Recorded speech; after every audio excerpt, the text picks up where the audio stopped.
Hello everybody, this is PI Help with another video.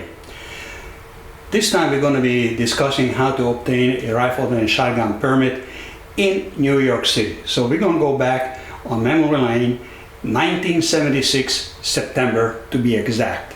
Why September and why 1976? Well, that's when we purchased our own home in New York City, Queens, New York to be exact. And my mother and I, we are at the front of our house.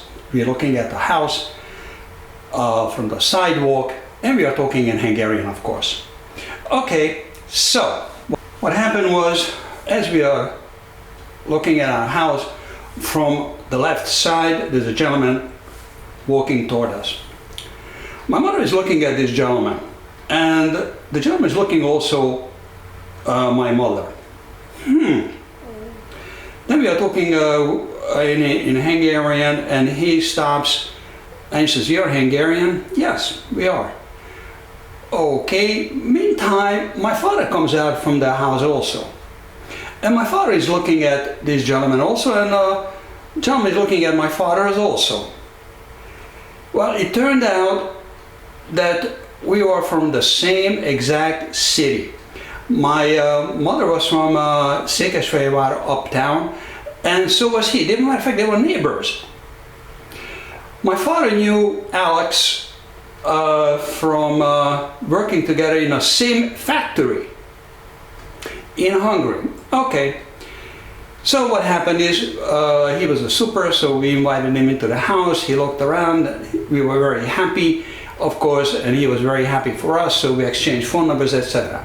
As we're leaving the house, he had a very, very simple question. Do you own a gun, or do you have a gun in the house? No. Okay. So what kind of a house is it that doesn't have a gun? Well now, that's when it begins. 1976 September. So, how do you buy a rifle and shotgun 1976? Well, first of all, you need a minimum. What you need is a temporary green card. There are two different types of green card, temporary and permanent. Those days, we already had the permanent green card, number one. Number two, if you are a US citizen, you still have to jump through the same hoop as a green card holder, although it's a little bit much easier, but because of the New York City rules and regulation is about the same. So let's take a look how you have to and how much you have to jump through the hoops in New York City to obtain a rifle and a shotgun permit. By the way, it still holds today. I know about the Bruin case, but that's a separate issue. Okay. Number one, because we are talking in September, I had to rush down to Woodhaven Rifle and Pistol Club, because Rifle and Pistol Clubs, that's where they held a hunter safety course. This is actually the hunter safety course certification that you went through and you passed it. Number one. This is not the original one. This is a replacement. This is from 11/13/2010. The reason for that is I lost the original one. I don't know where the original one is. With this hunting safety course, you go and you buy your hunting license. With that hunting license, those days, it was not in Police Plaza. You went down to 120-55 Queens Boulevard to obtain your rifle and your shotgun permit. This is the permit, what it looks like. This is my father's. They no longer issue this type of paper permits. Now they went digital, and this is the digital permit. For my last digital permit is from 2018. Let's take a look at this paperwork. This, by the way, this paperwork you can see in New York City Police Department History and Museum in New York City. It's located in New York City. So, what does it say? Of course, it has my father's picture on it, name, address, telephone number, etc. Okay, it says no present possession of any rifle and or shotgun in the city of New York. In other words, this is a purchasing a piece of paper. Total guns, for example, 0. In other words, you do not have guns, not yet. Okay, it takes approximately about 3 to 4 months to issue this paper. So we have September, October, November, December. 4 months basically. About 3 to 4 months, it depends how busy they were. In New York City Police Department at Queens Boulevard. Not Police Plaza, I mentioned that. So, when you have this paper, then we come to this piece of paper. This particular piece of paper is City of New York Rifles Control Board. Disposition of registration certification. Okay, what this is my first rifle that I bought. It's a 22 caliber rifle. Why 22? Because at Woodhaven Rifle and Pistol Club, that's the only rifle you were able to use, a 22 caliber. They had 15, 20, 25, and 50 feet range actually marked on the range. The maximum was actually 50 feet. So, what does it say on this one? Well, on this one it says where you bought the actual rifle. The type of rifle it is, its serial number, make, this is a Verity B, caliber 22, type, it's a rifle, and the model, including your complete address. It also says the time that it was purchased, 11/30, and it says 1/14/77. So, and it says your Social Security right here. This particular paper, certificate, this particular certificate must accompany your rifle at all times. In other words, if you go hunting, whatever you want to do with a 22 caliber rifle, wherever you go, in the trunk of a car, it doesn't matter where you go, it must accompany your rifle. So, I don't know the exact date, but they went digital, and this is the New York City Rifle and Shotgun Permit. This is the last permit, this is 2018. But let's take a look at something else here. There's another piece of paper here. NYPD Rifle and Shotgun. Okay. In order to renew your permit, you must provide all the following information. Dated 12/10/15. Okay, what does it say here? Well, it says here, list below, gun serial number, manufacturer. This is the Verity B that I mentioned earlier, Remington, Marlin, Browning, Marlin. It says caliber, 22, 30, 06, 12, 300 inches, Magnum 35. Then it says type of a gun. Rifle, pump, shotgun, rifle, okay, Marlin. Then what it says, the model number. What type of a model? I said the 22 Verity B, it's a Mark II 22. It's a XX +2. Then it says hold 5 rounds. Yes, yes, yes, yes, yes. The number of rounds that it holds. Okay, now, why is this piece of paper important? In City of New York, it says right here, rifle and shotgun capable of holding more than 5 rounds of ammunition are unlawful to possess in New York City as permit New York City Administration Code 10-36. In other words, you cannot have a rifle or a shotgun that holds more than 5 rounds or 5 bullets. Round and bullet this time is exactly the same. So you cannot own it. What happens? Well, let's take a look at something very interesting here. We're going to look at, let's say, M1 carbine. M1 carbine, of course, from the 1930, 39, 38, goes back a little further than that. All it is souped up pistol ammo, accurate to about 200 to 300 yards, quite accurate. Okay, let's say it holds a magazine of 10 to 15 rounds, or let's say 30 round magazine. The answer is no, you cannot have that. In New York City, when I left New York City and moved to Jacksonville, Florida, what happened? You were grandfathered in prior to this to owning a M1 carbine, but the magazine had to have only 5 rounds. You couldn't own a magazine that was actually 10 rounds. If you had a magazine of 10 rounds, it has to have a plug to hold only 5 rounds. Now, when I left New York City, the M1 carbine was actually classified as an assault rifle. Because it was classified as an assault rifle, the answer was no. You could not obtain or possess it. But if you prior to 12, 10, 15, it was grandfathered in, yes, you can actually possess it. After that, the answer was no.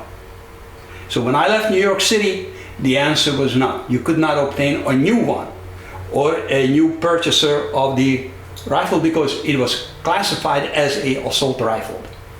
Now, I'm very familiar with the Bruin case, but anyway, this is a way to obtain, even today, even if you're a US citizen, it's a good idea to obtain a hunting certificate. The reason for that, shows New York City Police Department why you actually want to obtain a rifle and a shotgun permit, which is this right here, and this one prior. This is January 31, 1981. I just happened to find this piece of paper. I just came across it. So, what happens? Number one, it's a good idea. It's a good idea, even if you're a US citizen, to obtain this piece of paper. Hunting safety. Well, actually, it makes a little bit of a sense, so that you are not, on the hunting safety course, we talk about also the shotgun. We talk about the rifle. Keep your fingers off the trigger, in other words, unless you're ready to use it. So, how do you cross the ditch? Do you unload the gun? You don't unload the gun. Or the fence, when you go over the fence, do you unload it? You don't unload it, etc. So it's a good idea for an individual to go through that course, hunting safety course, as far as I'm concerned. Okay, especially the green-eyed like I was. I didn't know anything about rifles and shotguns those days, but Woodhaven Rifle and Pistol Club actually became my home away from home. It was located under the Jamaica line, subway line. Now, what happened is, opposite the Woodhaven Rifle and Pistol Club, it was about 100th Street, you had a supermarket. That particular supermarket, the old man those days, I'm going back 77, we were able to park in the parking lot of the supermarket.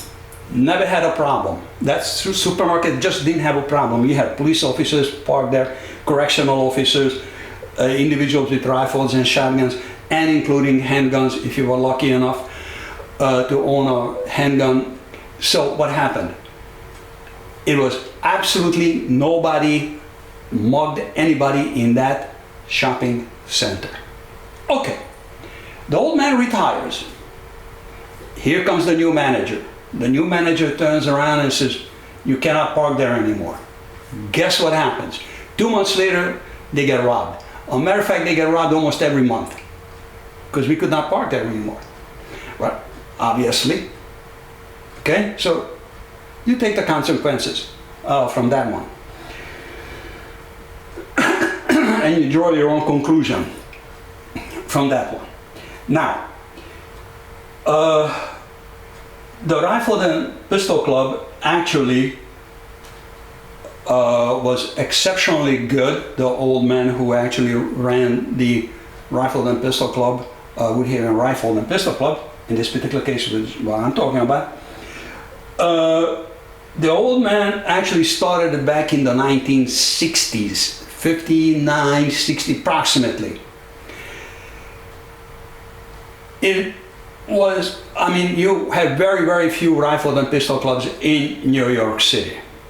They don't, matter of fact, by the time I left New York City, the number of stores, gun stores, diminished. Matter of fact, when I bought the rifle and my 22 caliber, this store is out of business. It's no longer, matter of fact, I think it closed about 10 years after I bought it. So this is 77, 87 was already closed. Just didn't exist. So right now in New York City, you have very, very few rifle and pistol clubs. Very few. I don't know what happened to one of them, but I used to go there, 20 West 20th Street. I don't know what happened to that club. I don't know if it's open or not. We used to go downstairs. That's what we call it among us. It's just a downstairs club. It was 20 West 20th Street. You had to go down to the basement. So we just called it the downstairs. That was the nickname of it. Well, go downstairs. Yeah, we went down there. Oh, okay. That was it. So it was kind of jargon among ourselves. So number one, again, to review very briefly, one, obtain hunting safety. Number two, hunting permit. Number three, rifle and shotgun. Number four, purchase your gun. Where are you going to purchase this? Where are you going to purchase it in New York City? I have no clue now. I am absolutely clueless. I left New York City a while back, so where you purchase it now, I don't know. So this is the little story of how to purchase and obtain a license for rifle and shotgun permit in New York City. Now to expand a little bit, a little time, 1976 September. 1976 September, Jackson Heights, New York, was the upcoming area. The reason for that, you had the Indians moving to that particular area, and that's why they called it Little India. That's when they started calling it Little India. They really tremendously, beautifully built up the whole neighborhood of Jackson Heights. They had their own little section, approximately from about 71st Street all the way up to about, when I left New York, approximately about 76, 77, 78th Street. Between 34th Avenue, 35th Avenue, all the way up to Roosevelt, all the way up to Roosevelt Avenue area. So that was basically Little India when I left New York. They had tremendous shops there. Matter of fact, the food courts and the small restaurants they had, some of them were exceptionally good. I ate quite a bit there. Number one. Number two, after 82nd Street area, it was basically belonged to the Hispanic neighborhood. That's what the neighborhood was actually. You had Ecuadorians, Colombians, Central American. They had their own little groups and they had their own little section. Now, Roosevelt Avenue, right directly on the Roosevelt Avenue, crime was not as prominent as today. In New York City, Roosevelt Avenue today, it is horrendous. You always had a little hairstyling shops where they had a little, the ladies had a little room on the back of the hairstyling shops. Yes, no question about it. In 1980s, I negotiated on someone's behalf for a small shopping center. On 76th Street, 77th Street, 78th Street is a small shopping center there, directly underneath the subway line almost. Turned out that that particular shopping center was owned by a priest. The funny part is, up on the second floor, right above, directly, of the hairstyling shop, yes, they did have a house of prostitution right directly above it. It was not a front entrance, it was actually the back entrance of it. I had no idea until I checked out the whole shopping center and looked at the stores. I don't remember what was the rent roll those days of the small shopping center. You always had a tremendous amount of drugs, but it was never exposed. It was always in a background of these drug dens. Let me call them drug dens. They were not exactly drug dens, but they sold drugs out of there. As I said, the Colombians, the Ecuadorians owned that particular area, but they kept it very, very clean. It was not as exposed as today. Absolutely not. Matter of fact, I am actually surprised the crime wave that is actually in that neighborhood. Thank you for listening. Have yourself a wonderful day.